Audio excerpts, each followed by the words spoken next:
Alright guys, we got some new info on The Legend of Zelda Echoes of Wisdom. Now, this is information that was not given directly to you from Nintendo.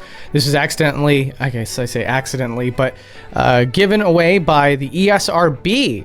So Nintendo had to provide information about the game, and the ESRB provided the explanation to the general public. And in doing so, basically told us something that Nintendo was not ready to tell us yet.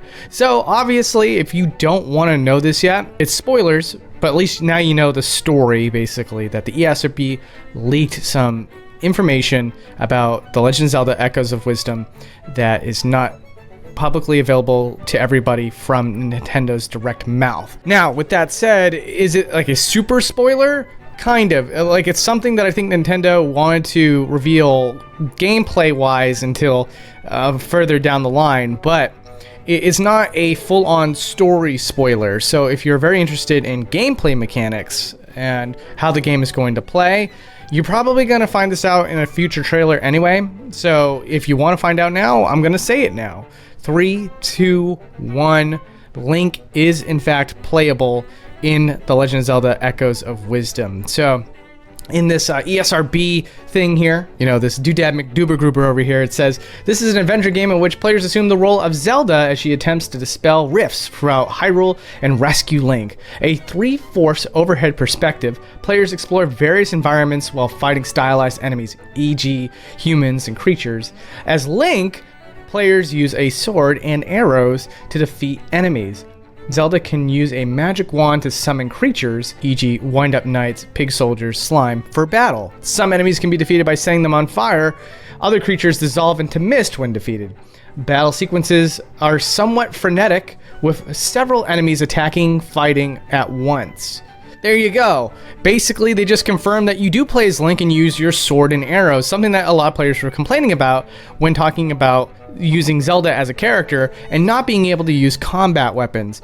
But it looks like this game is going to have combat. Traditional Zelda combat, where you switch between Zelda and Link.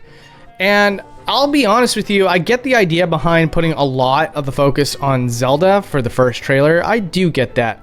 But I feel like you should have made a very clear presentation about what you're getting into with this game. And I think that if playing as Link is going to be a core element to the gameplay, then showcasing him a little bit in terms of actual combat, not a story cutscene, using his sword and arrows, should have been something that was a little more clear to the audience that that's what they're going to be able to get into when they play this game. I do think that just hiding core gameplay elements is a bit it's just not great advertising in my opinion, because we already saw discussions from people online making this complaint. And if they had known that you could play as Link in this game from the get-go based off of the trailer, then we wouldn't have been seeing those complaints. It would have just been more customers piling in, showing their excitement for the game instead of echoing criticism with their wisdom. Echoes of Wisdom. You see what I did there? I'm not good at jokes. But anyways, point is that I do think that they should have just shown this in the trailer instead of us finding out through the ESRB. I guarantee you the second trailer we're definitely going to see some showcasing of Link's gameplay as well, which will further cement players as far as whether or not they're going to be picking up the game. So I just wanted to say that regardless, I was a day oneer the second I saw that first trailer. I think that Zelda hardly ever misses, and when it's single player focused like this, you know, it's bound to be pretty good. So my whole thing is like, I am down either way, even if they get this ESRB description all wrong and we actually don't get to play as Link and they're basing this information off of the CG cut trailer that's clearly story based. I'll still pick up the game. That's where I'm at with this. But you know, something to think about.